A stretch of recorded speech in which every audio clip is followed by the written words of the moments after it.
But as it may, if I have to repeat, let's repeat. But I've testified already, and I've indicated in terms of the agreement between Enacon and NDF, those assets were for NDF.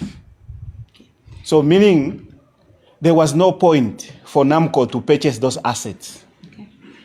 My question is a different one, and I will repeat it for the last time, sir. Until the end of that period when the property becomes of NDF, it is not the property of NDF. That is what the agreements are stating, sir. NDF was paying for those assets at the same time when Enacon had sold them to Namcor. Okay, I'm going to leave it at that and argue. In addition to that, sir, there is also testimony, and if I misheard you, please correct me. I understood you to testify that NDF did not know, it was not informed about the asset purchase agreement between Namcor Trading and Enacon. Did I understand your testimony correctly? That's correct. Okay. Sir, do you know that August 26 was a shareholder in Enacon? As far as the information is concerned, not on paper. Okay. If you look at the association documentations we got from BIPA, you don't see any records that August 26 was a shareholder. Okay. But we know that as far as information is concerned, NDF or Ministry of Defense confirmed that August 26 allegedly bought a stake in Enacon. And therefore, when they learned of this incident, they went to August 26 and asked them to find out from Enacon as to what happened. Okay. Sir, is it that summary of that whole statement, is it no, you are not aware that they were shareholders, or you are aware? In terms of the evidence, we are talking about evidence. In terms of the evidence, there's no, August 26 has no stake. Okay. It is also important that I put to you, because it was not done, that a representative of Enacon, of NDF, actually of August 26, was at all times sitting on the board of Enacon when these transaction decisions were made. Are you aware of that? Did you come across it in your investigations? What decisions are you referring to? The decisions pertaining to the asset purchase agreement. We are aware of one of the directors. Yes. But I cannot confirm whether he was present when these discussions happened. Okay. So you are aware of one of the directors sitting on the board of which entity? Your question was the board of director of Enacon, so that is the one I'm referring to.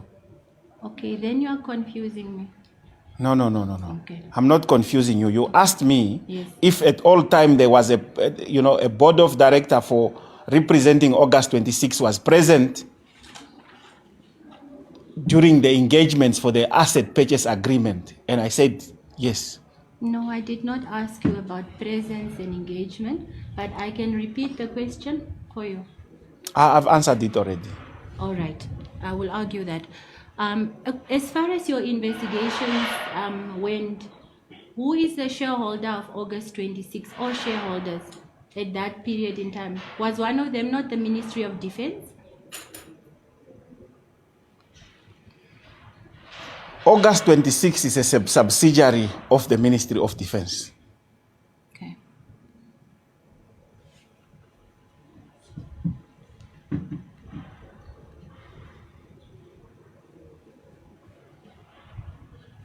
Okay. Then, during your examination in chief, and I think cross-examination, you also indicated that the decision was made at ACC to arrest, to bring the accused persons to court, and because the investigations was advanced, while you finalize a few things. Do you recall that testimony? Not entirely correct in the words that you put it, okay. But more or less the information, it sounds accurate. Okay. that you brought the accused person while you finalize a few things in the investigations? Evidence established that offenses were committed and therefore accused persons were arrested and brought before court to come and answer. And if I look at that statement where you're saying that the ACC would be finalizing a few things, and you saying that the investigations are at an advanced stage, the two are in line with one another. Is that a fair proposition to make?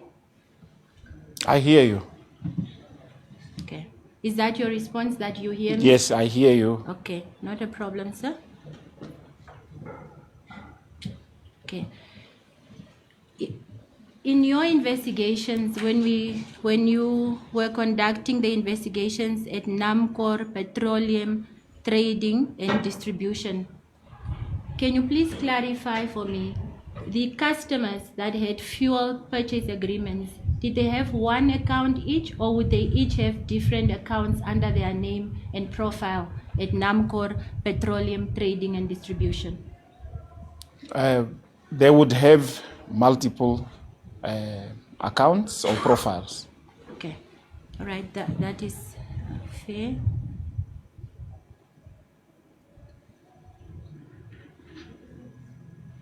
I also recall one of your statements in this court under oath where you said that the 2016 contract superseded all the other contracts. Do you recall that testimony? That's correct, and I remember reading that contract yesterday here. Okay, but we've already established, Mr. Inambao, that you are not trained in interpretation of contractual agreements specifically. I am trained in conducting criminal investigations. Okay. As far as white-collar crimes is concerned, those is our trade. So if there was misrepresentation, if an offense had happened, whether it involves a contract, we would still be able to conduct that investigations.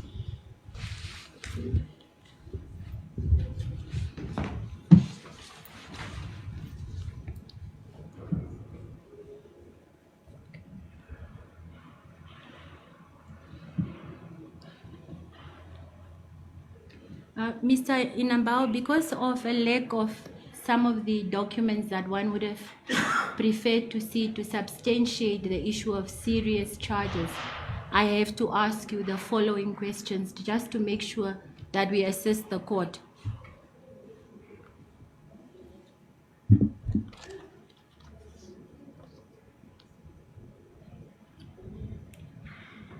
The amount, you testified about an amount of 400 million at some point. Can you please break it down for us? But we must take it one amount at a time. You have a calculator? Maybe you should start calculating. I'll give them to you. You can proceed, sir. You want to know they will equate to, and you would need to add them up. I don't need to add anything up. What you need to do is to answer the question, sir. Please break down for this court, not for me, for the court, the honorable court, the amount of 400 million and what it comprises of. 73 million. Okay. 73 million is in respect of what, sir? The debt of EcoFuel. To which company? The one which was ceded to Enacon. So the debt is to Namcor Trading and Distribution. I believe the actual exposure is to Namcor Distribution. Okay. So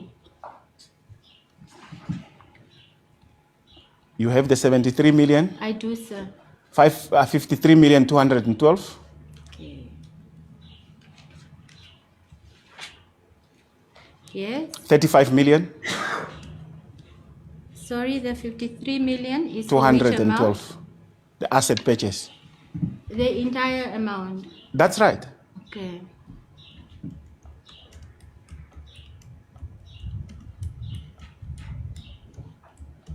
Okay, the next amount, sir? And then you put 35 million for the fuel that was supplied to Enacon between August and November 2022.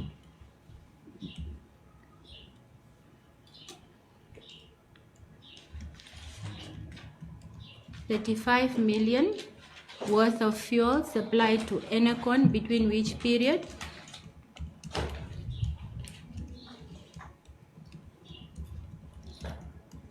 August to November or December 2022.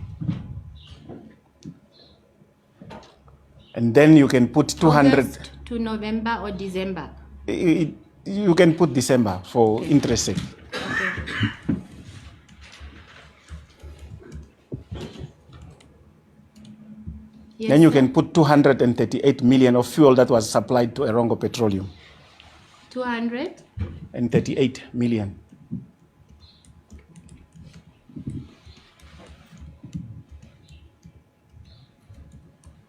Okay.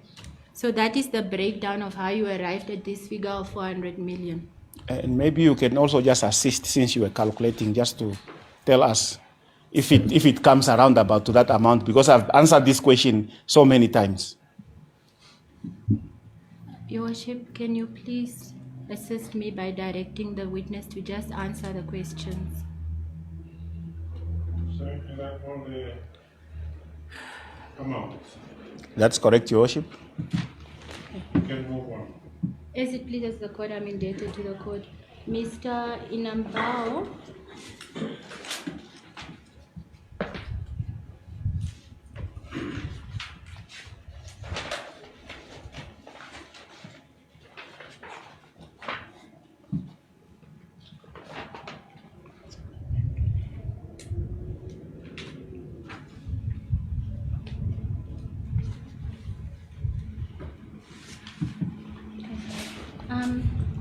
let us clarify this issue as well. When it comes to the alleged conspiracy, it excludes my client, Mr. Nandao, at this stage of your investigations. Is that correct? I don't know whether it excludes your client at this point in time, because you are asking me on everything, not only Mr. Nandaho. So if we are talking about conspiracy, maybe you need to take me to the charge which is referring to conspiracy in respect of Mr. Nandaho. Then I can comment based on the charge. Okay. Furthermore, Mr. Nandaho is not charged with conspiracy. Do you confirm that, sir? You have the charges. Maybe it's better you show me the charges, and then from there I should be able to comment. Let's go to the charges. That would be page 30, annexure exhibit D2, Mr. Inambao, and the court. Page 27, that's where you will find the charges. You can just let me know when you are there. You said which page? 27, sir.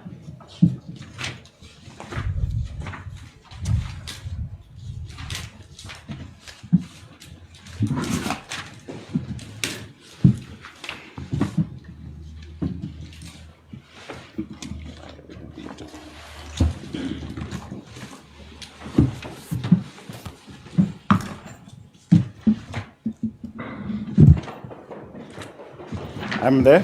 Thank you, sir. Count 60. That's the first charge against Mr. Nandago. Count 61 and its alternative is the second charge.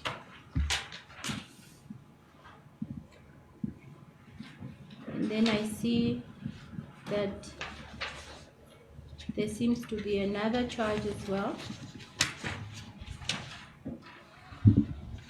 Okay. But the point is, he's not charged with a conspiracy. Is that correct? It's preliminary charges, and the fact that there were money that were paid from Erongo, it means those charges, if they are not here, they can still be brought. Because in order for a bribe to be paid, it means there should have been some sort of an agreement or an arrangement between the parties. So if that charge is missing here, and I'm sure the state is listening, as they go through the pieces of evidence, I'm sure they will reintroduce that charge as well. What do you mean by reintroduce? Or rather, introduce it, not re. Okay, introduce it because as said today, he's not charged with a conspiracy. That's correct, isn't it? I don't see it, but as I'm saying, there are preliminary charges.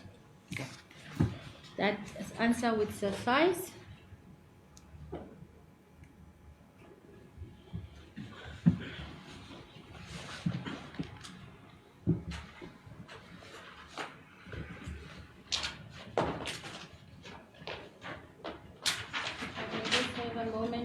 Worship.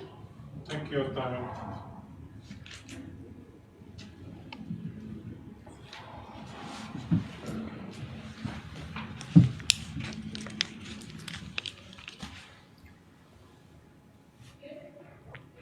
Mr. Nandawa's version, not the version, his testimony under oath in the affidavit is that the payment that is the subject matter of charge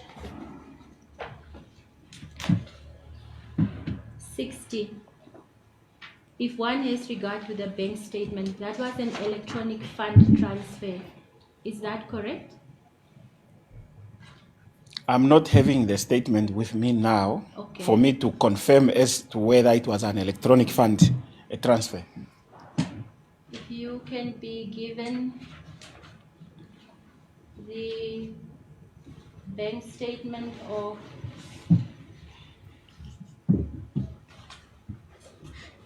Quality Meat Supplies, that would be Exhibit B4, Your Worship.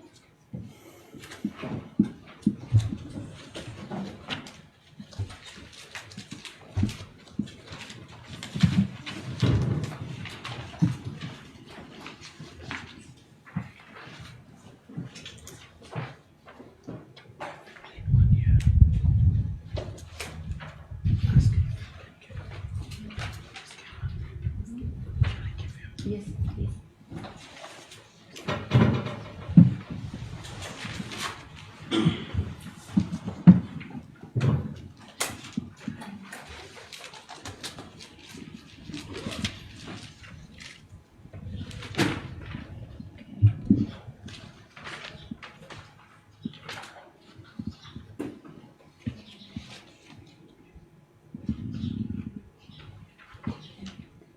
So, Mr. Inambao, according to the allegation in charge 60, Mr. Nandawo made a payment of 500,000 Namibia dollars into the bank account of Quality Meat Supply CC. Can you please have regard to Exhibit B4, the bank statement of Quality Meat Supply CC, and take us to that specific transaction?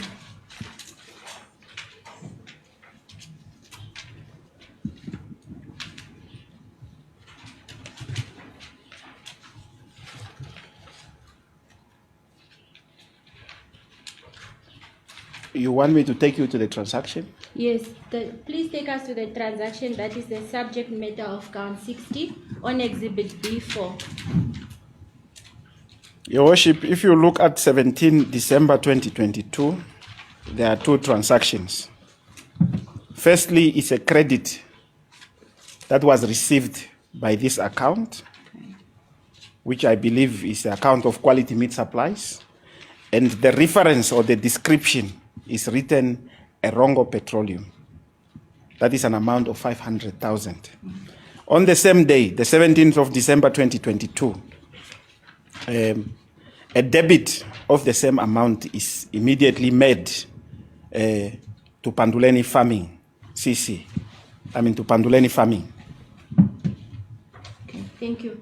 So, sir, that transaction is those two transactions are electronic fund transfers. They are not cash deposits or cash withdrawals. Is that correct? Well, I would like to believe so. Okay. But when you look at the way the description it's described here, it's difficult for you to determine as to whether this was an internet bank transfer. But I do believe to some extent that it was an electronic fund transfer. Yes. Thank you. That is the one I was referring to.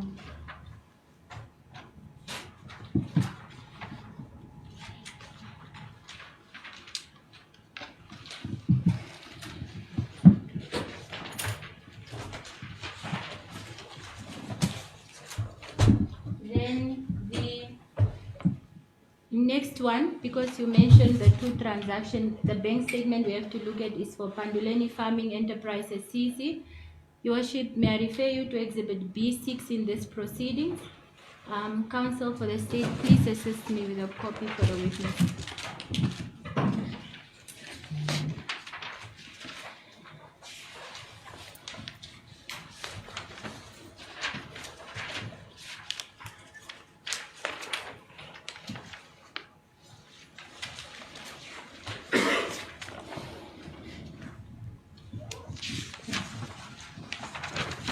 Do you have the document, sir? I do. Okay. May you please take us to the corresponding transaction that you just testified about? On the second page, 17 December 2022, an amount of 500 was received. If you look into the credit, you would see 500,000, meaning it's money which came into this account. And the reference is written, or rather is typed, quality meat supplies. So basically, these transactions, they reconcile one another. Okay. So, Mr. Inambao, I want to propose to you that that transaction is also an electronic fund transfer transaction as opposed to a cash deposit.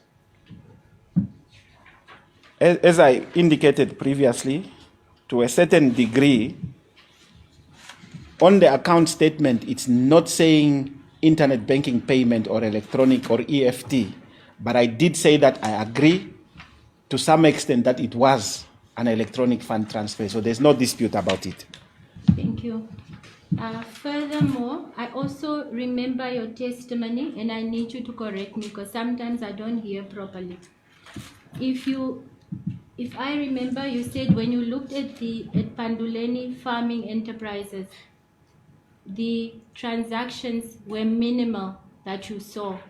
Was that your testimony on their one bank account that you have?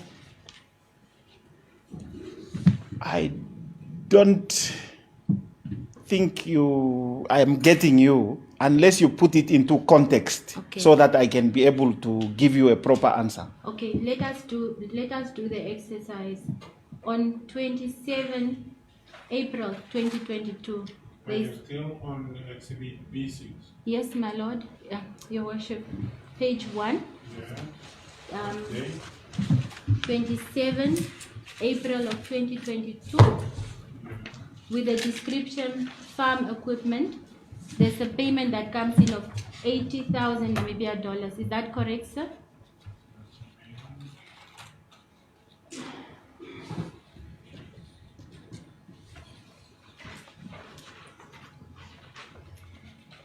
You are saying 7 April.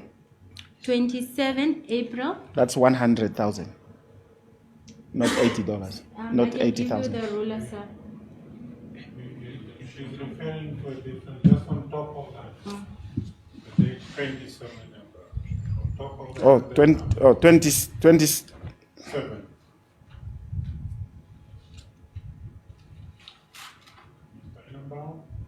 It was 27 April 2022. Farm equipment, 80,000 Namibia dollars. Oh, well, there's a hole, so I can only see the 7 April there. Yes, I can see the 80,000 Namibian dollars, Your Worship. Okay. Furthermore, on the 27th, if you move down, still on the same page, sir, on the 27th of May 2022, there's a payment or a transaction with a description, quality meat supplies, invoice 114 for 100,000 Namibia dollars. Is that correct? That's correct. Furthermore, on 23 June of 2022, with the description farming equipment, there's a transaction of 100,000 Namibia dollars. Is that correct? That's correct. Maybe perhaps also to point out, if you look under the drawers number there is a number written there. And at many times, meaning this was a transaction which was induced at the till. So, and I just wanted to point that out, that if you look at the two transactions that you mentioned, the 80,000 and the 100,000, there is a number, meaning it was induced at the till. Furthermore, Mr. Inambao, thank you for that information. Let's move on. 14 September 2022, the description is QMS INV 154 PMT. It's an amount of 150,000 transaction. Is that correct? That's correct. At the bottom of that page, 5 October 2022, the description is transfer, deposit, quality meat supply, and then CHK plus a number in brackets, 100,000 Namibia dollars. Is that correct, sir? That's correct.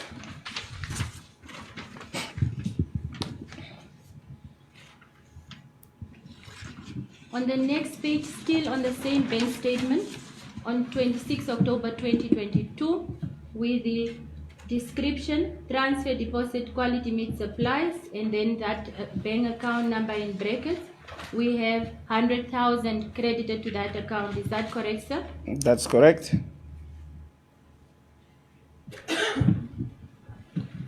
17 December, still on the same page, that's now the 500,000 that is the subject matter of the one charge, correct? That's correct. Okay.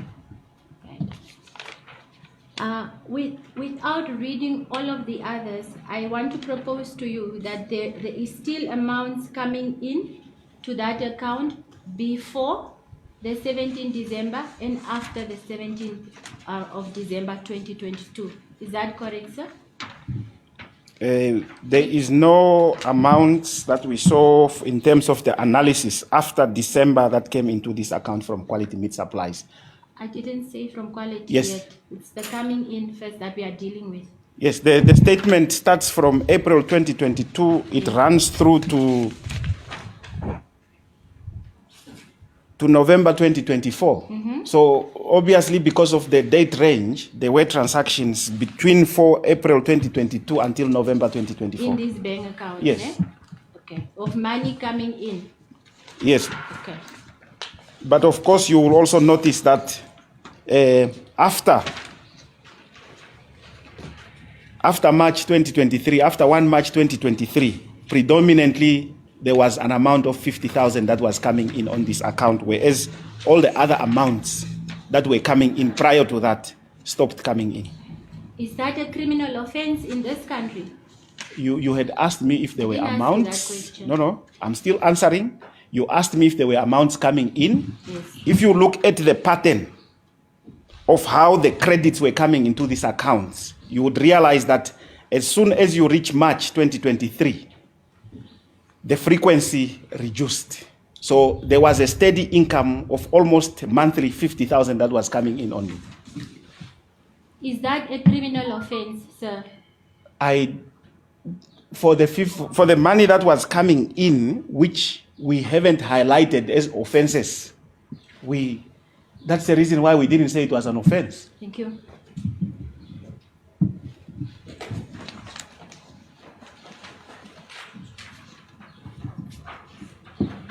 Okay.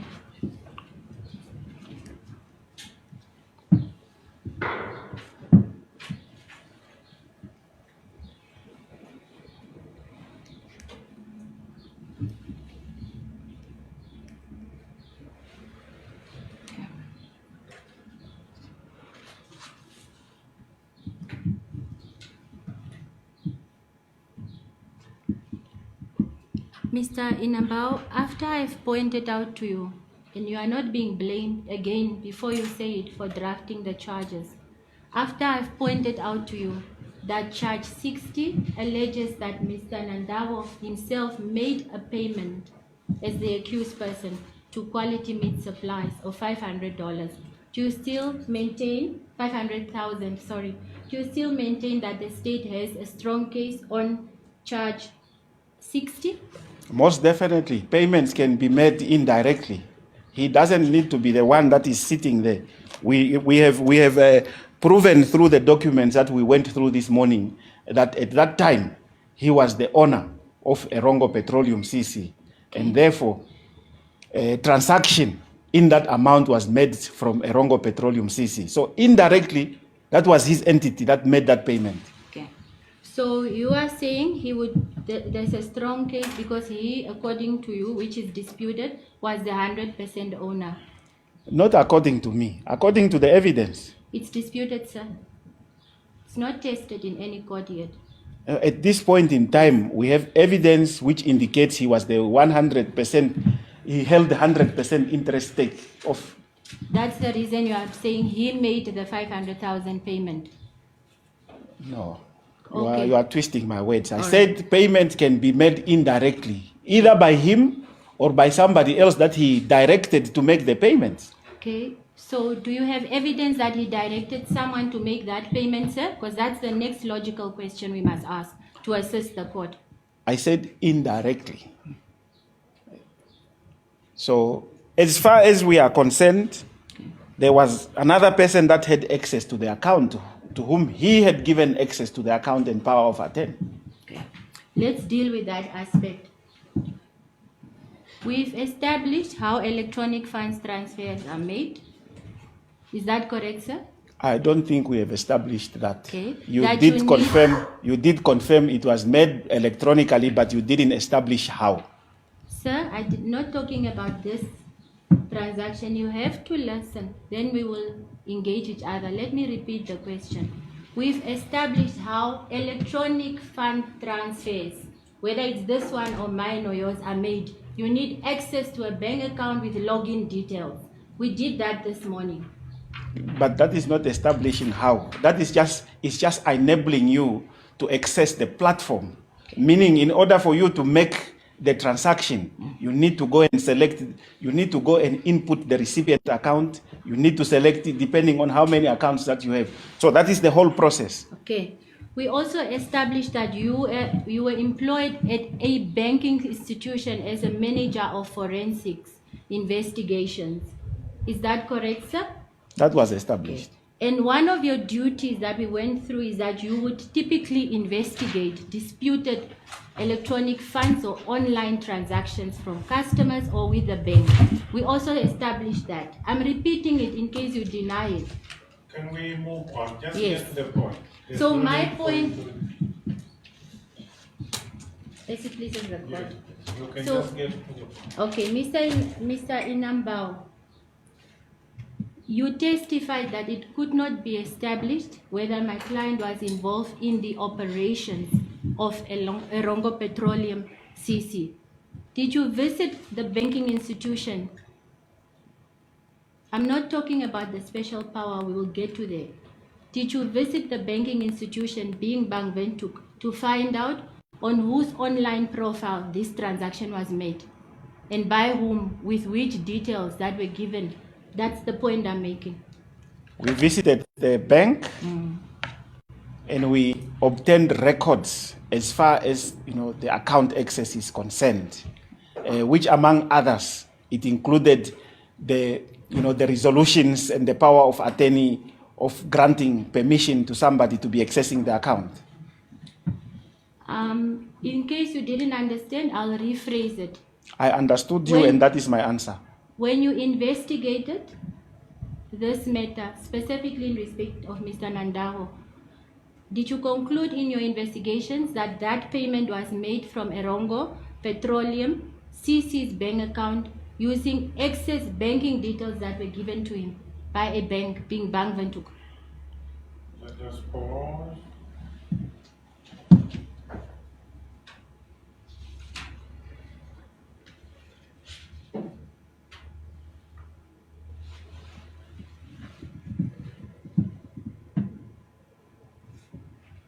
You can proceed. No, Your Worship. Okay. Right. I also recall in your testimony that you were able to get, in terms of your investigations, you found special powers of attorneys in which my client grants that special power of attorneys to Mr. Austin Elindi. Did I hear you correctly? That's right. Okay. If you recall, I remember you stating the date of that special power of attorney to be different from the one we attached in his founding affidavit.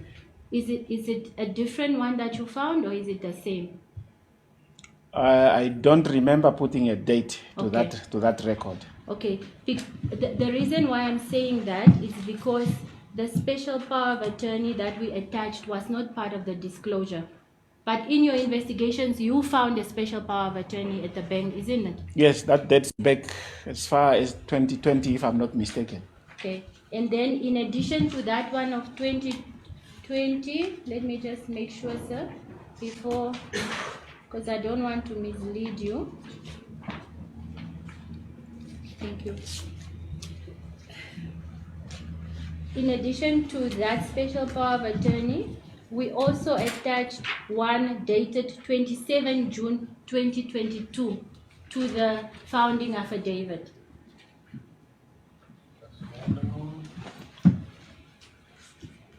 I'm not sure whether it's... Just a moment, sir. 27? 27 June 2022. That is annexure LSN 6. Immediately after the BIPA documents. Chair, what is your comment? Your Worship, I'm not sure whether it's the same records that we have. And I haven't had a view, or rather a look at the document which the council is referring to. But I know that there were some later power of attorney and resolutions that were made. I think I might have, in terms of the records, maybe 3 or so. Okay, that's even better for me. So one of the powers that would have been, or that were granted to Mr. Elindi Austin by the members of the CC, including my client, is to conduct electronic fund transfers on the bank accounts of Erongo Petroleum CC. That's correct. Okay, is that also what you found in the other ones? That's correct. Thank you.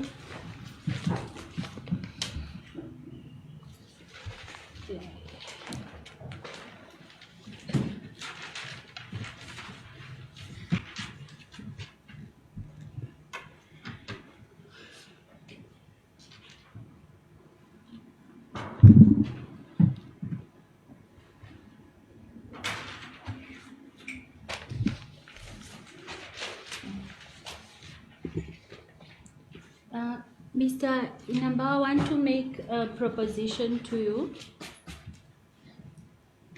In your opinion, or rather, let me ask, in your opinion, a charge under the Anti-Corruption Act, a charge of acquisition or possession or use of proceeds of unlawful activities, money laundering, is that a serious charge? It is a serious charge. I don't think any charge is a less serious charge. These are serious charges that we have. And furthermore, sorry, you are not done, sir. And I'm sure if we go to that piece of legislation, it will provide the actual penalty in that regard. So it is a serious offense. Furthermore, a charge of money laundering under the Prevention of Organized Crime, specifically contravening section 4B, subsection 1 or 2. Is that a serious charge in your view? Yes, it is. Okay.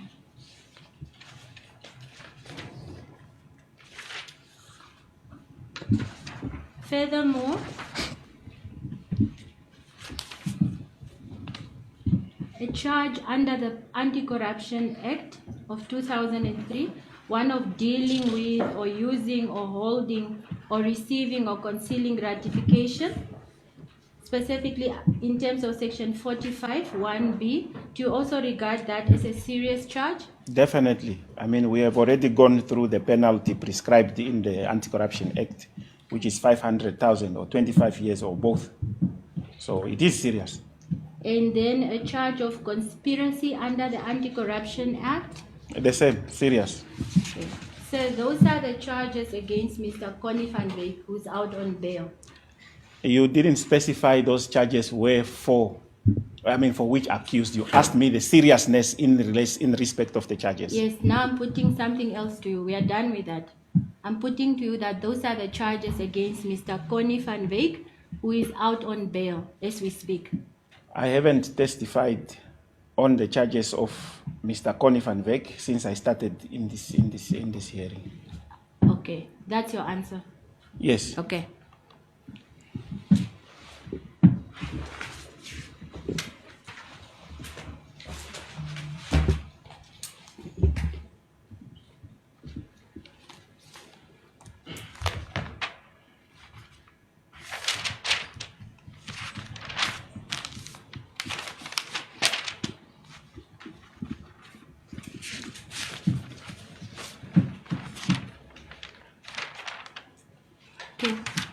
according to my notes, I just want to confirm, or let me just leave it.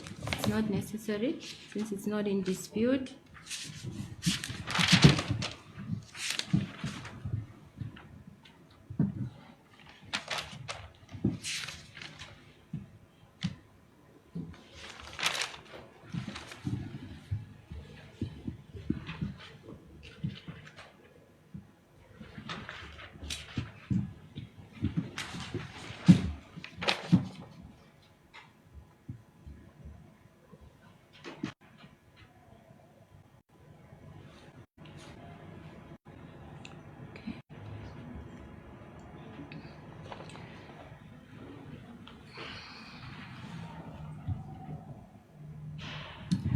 I want to make a proposition to you. Please indicate to me if you agree with it or not. You are welcome to elaborate the reason why you agree or not. The proper approach, Mr. Inambao, in our jurisdiction, in deciding the risk of interference with state witnesses or investigations itself is to ask whether it is likely that the applicant will interfere, not may interfere.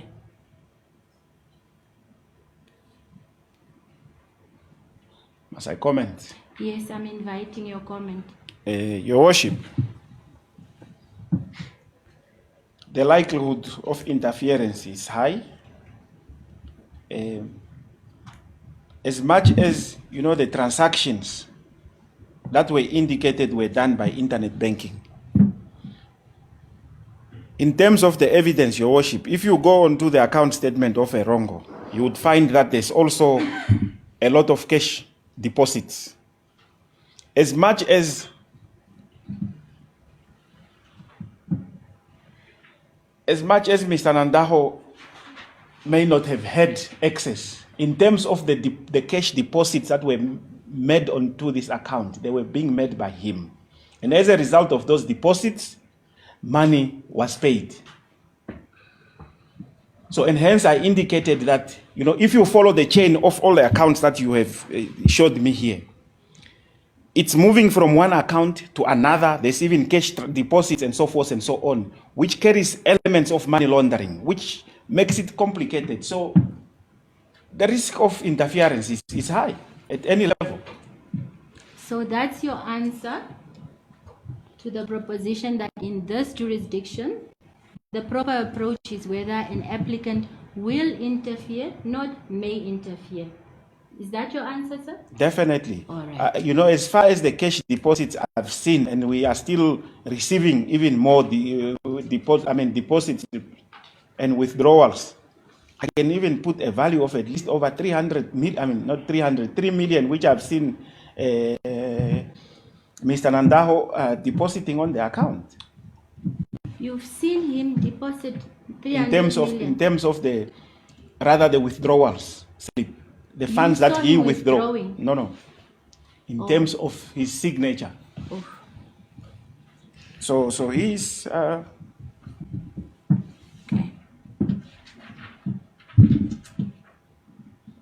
Okay. If you have regard to counts 60, 61, and I see now that we were told he's only charged with 60 and 61 by the state. There should be an error, but let's include 62 as well, because we see it now in the bundle because the charges were changed later during the proceedings. We were given 60 and 61. We'll clarify that with the state. If you have regard to that, sir, and please take your time, you are under no pressure.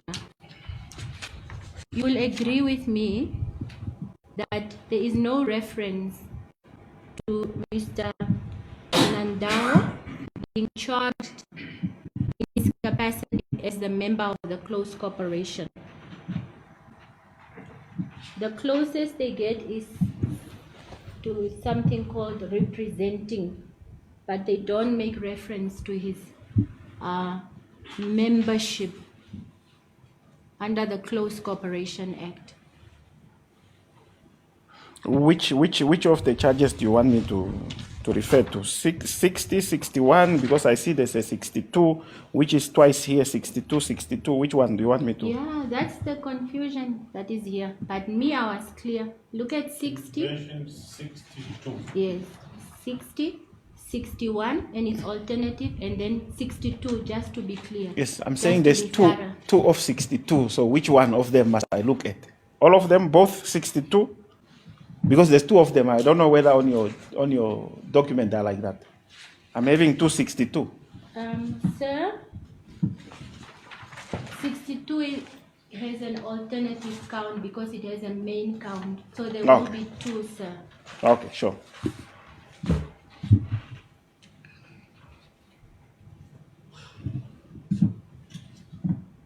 What is your comment? Okay, take your time. Yes, thank you, Your Worship. I was just reviewing the.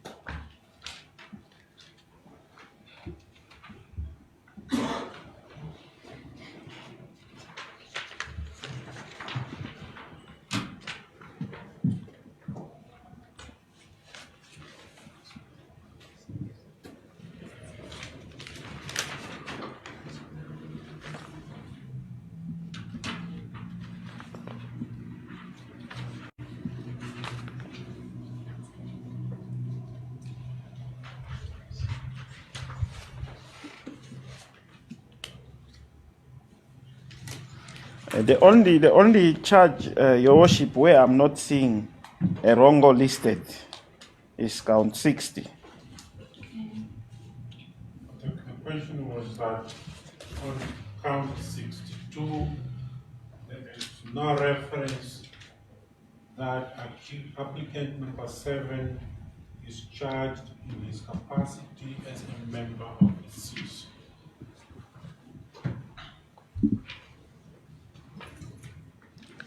Yes, Your Worship, I see that.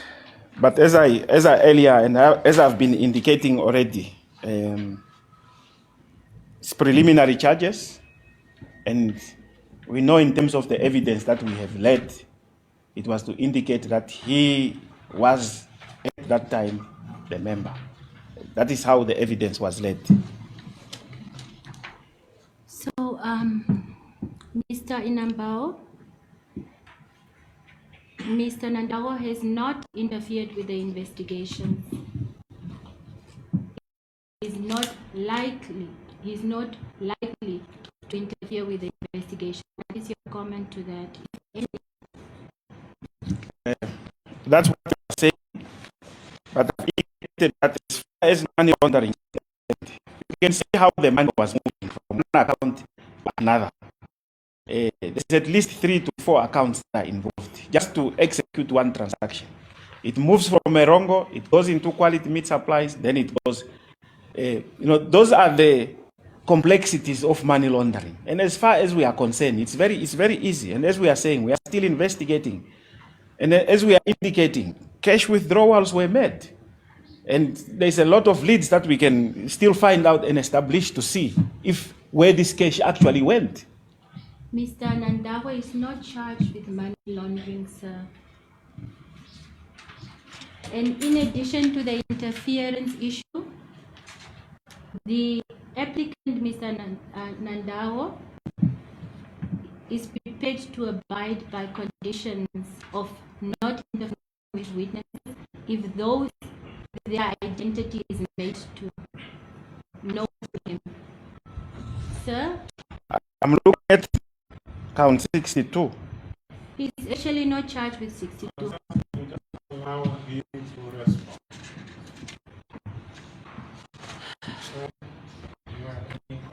Yes, Your Worship. She's saying he's not charged with 62, and I'm seeing 62 here. Your Worship, 62 is contravening section 4. So, Sir, he was only charged with 61 and its alternative. That's the charge sheet we were given. This charge was given prior to him appearing on the But that is something we will deal with the state. For me, I'm looking at the charges which are here, and I'm seeing money laundering there as well. Let's go back to the questions that I asked you after that one. It's not an objection, but it's just to put the correct version as to the charges. I think you call that these charges were amended. So to say the seventh applicant is not money laundering, I don't think it's the correct version as per the charges, because count 62 actually relates to money laundering. Your Worship, if I may, and you recall, Your Worship, when you came on, you were two charges. Copy of it. When that bundle was exchanged, we were not in these proceedings. But I will deal with that in argument, like I said. Then we can move on. Yeah. If you think we'll deal with it during us, it's fine. Mr. Inambao, my client was, I was putting to you that my client is prepared if the identities of the witnesses or potential witnesses are made known to him, whether he knows them or not, he is prepared to ask this court to set a condition that he should not have any direct or indirect contact with those witnesses. We are saying in terms of the evidence, there's multiple transactions. His entity received 238 million for fuel. To date, that has not been recovered. So there's still a lot of things, and hence we are saying in terms of money laundering, see the value that is involved, it's quite significant. So there are so many things which investigations could still find out which he can go and interfere with. Before you proceed, the court will just briefly. Authorize.